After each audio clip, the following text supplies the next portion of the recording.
So this is Virav, Professor, Department of Mechanical Engineering, DVS Institute of Technology. So today we are going to discuss some more basic concepts in thermodynamics. Last class we discussed what is meant by thermodynamics, what are the applications of thermodynamics, what is the importance of thermodynamics, and what is meant by macroscopic and microscopic concepts. Okay. And what are the different types of systems, closed systems, open systems, and isolated systems. These things we discussed last class. Okay. So this one is property. So property means a system. A system it may be a solid, it may be a liquid, or it may be a gaseous. A system should have some characteristics. A system should have some characteristic of a system in equilibrium. Any characteristic of a system in equilibrium is called as property. So any characteristic of a system in equilibrium is called a property. Okay. So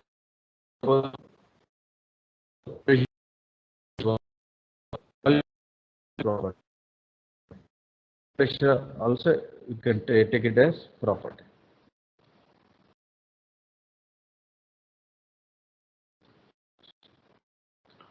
And this property is also what is meant by extensive properties and what is meant by intensive property. Extensive property means it is independent. It vary with the size of the system. Okay, it depends on mass of the system. Okay, that is called extensive properties.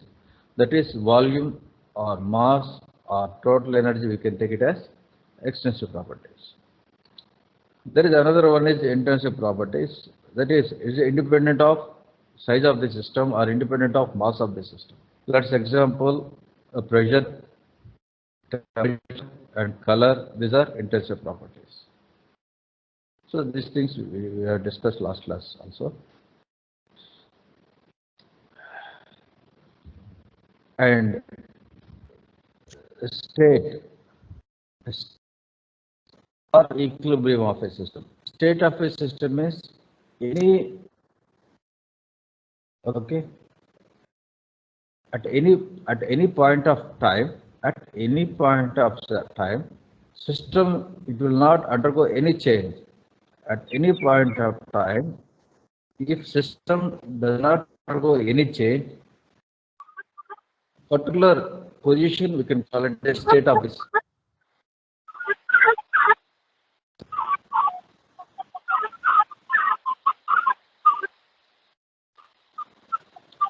So at any point of time, if the system it does not undergo any change, so then we can enter the system.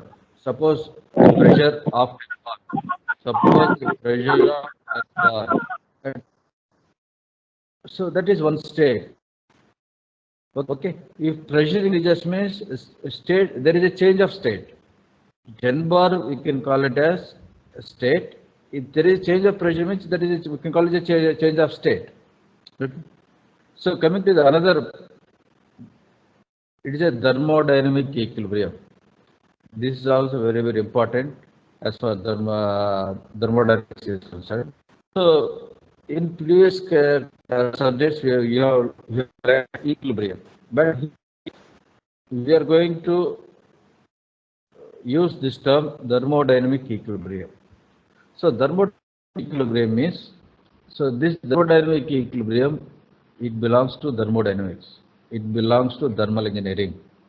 Okay, what is by thermodynamic equilibrium means, if the system it is in thermodynamic equilibrium, it has to follow some conditions, or it has to satisfy some conditions. What are the conditions? Means if the system is in thermodynamic equilibrium, so it has to be in equilibrium.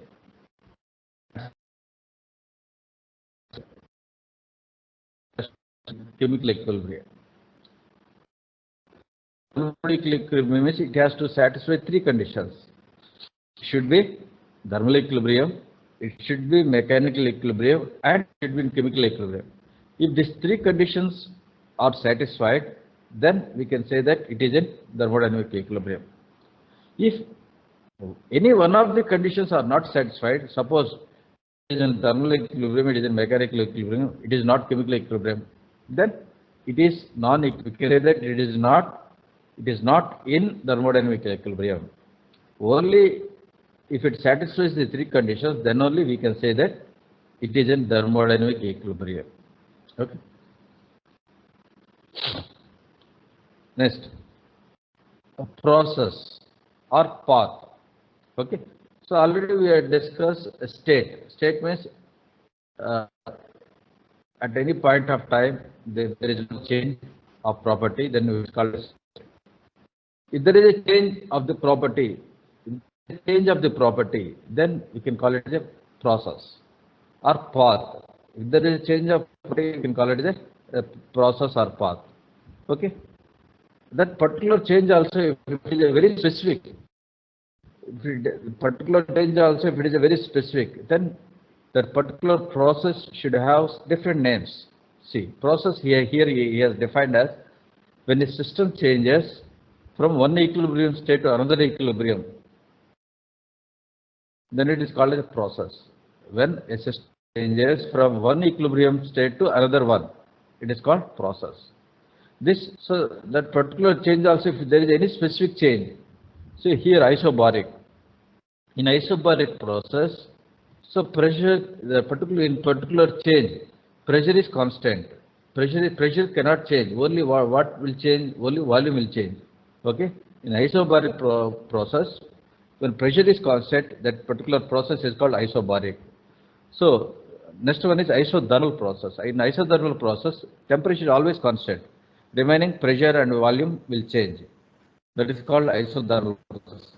And isochloric means constant volume process. It had another name as a constant volume process. Volume is always constant and pressure changes. Isentropic process. Isentropic process means it is constant entropy process. Like this, there are different processes. Okay. And another one is a path. Path means series of states which a system passes through during a process. Okay. So during this process, it crosses so many states. So the locus of all the points, if you take, it is called as a path. So if you take a compression process, okay, there will be so many other processes also, compression, expansion. If you take a compression, what happens? Pressure increases.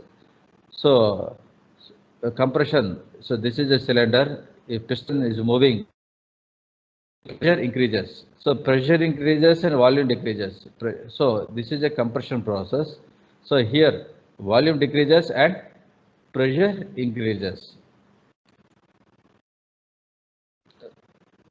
Like that, there are so many processes. There is here one more very important thing is there is a quasi-static process. There is a quasi-static process or quasi-equilibrium process. There is another name is equilibrium process also. So what is meant by quasi-static process or quasi-equilibrium process? Quasi-static process means is nothing but it is very slow process. It is very slow process. So when the process is taking place very slow at each and every state, okay, it should be in equilibrium. It is in equilibrium. In quasi-static process, it is very slow process. When the process is taking place, each and every state is in equilibrium. If it is in equilibrium, then you can call it as a quasi-static process. Here, when the piston is moving very slow, at each and every point, it is in equilibrium. So that is not a quasi-static process. Quasi-static process means it is a very slow process. It is an equilibrium process.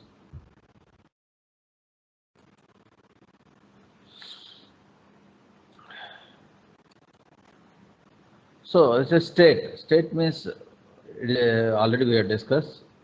Say thermodynamic state of a simple compressible substance is completely specified by two independent and intrinsic properties.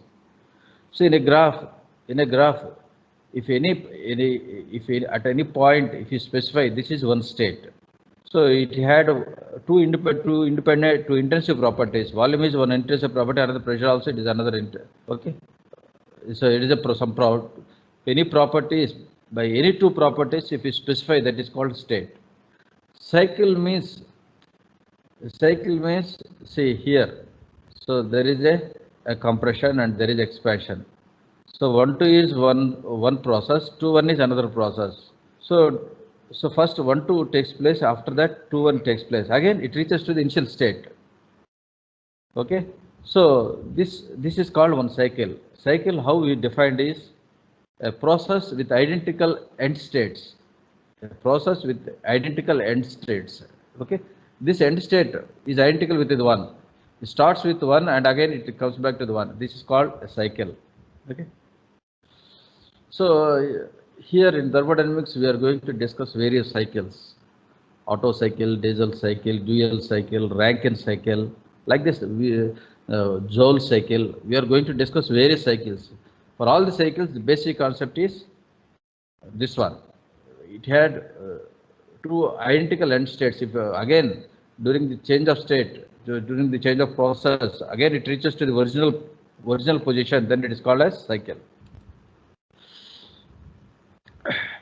And this is very, very important as for thermodynamics is concerned, zeroth law.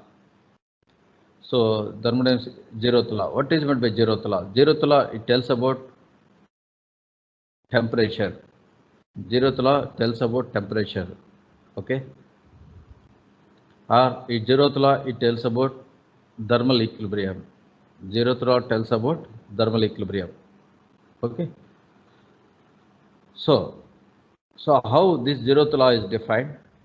He has taken three bodies, three objects, A, B, C, and how he is defined means if A is in thermal equilibrium with B, object A, object B, and object C. Okay. If A is in thermal equilibrium with, if object A is thermal equilibrium with B, it means that what is meant by thermal equilibrium? Same temperature. Same temperature. If object, if A is thermal equilibrium with B, means the temperature of A and B are both are same. And B is in thermal equilibrium with C, so that means B and C temperature also, if it is the same, then C will be thermal equilibrium with A. C will be thermal equilibrium with A. Okay.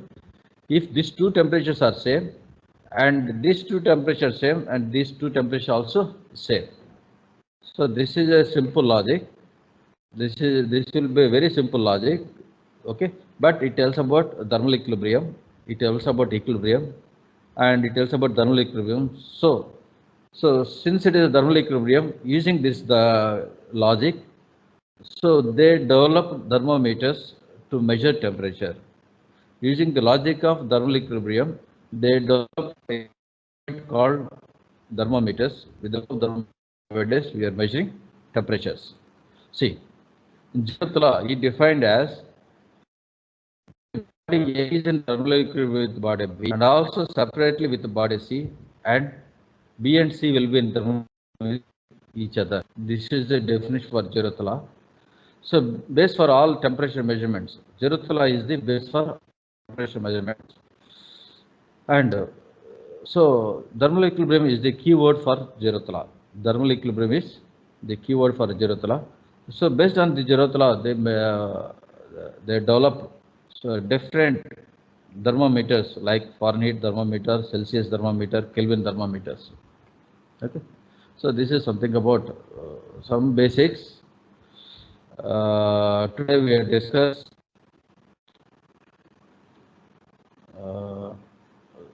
state, what is meant by state, what is meant by process, what is meant by property, and what is meant by thermal equilibrium, what is meant by quasi-static process, and finally zeroth law. Zeroth law of thermodynamics. Zeroth law of thermodynamics, it tells about thermal equilibrium.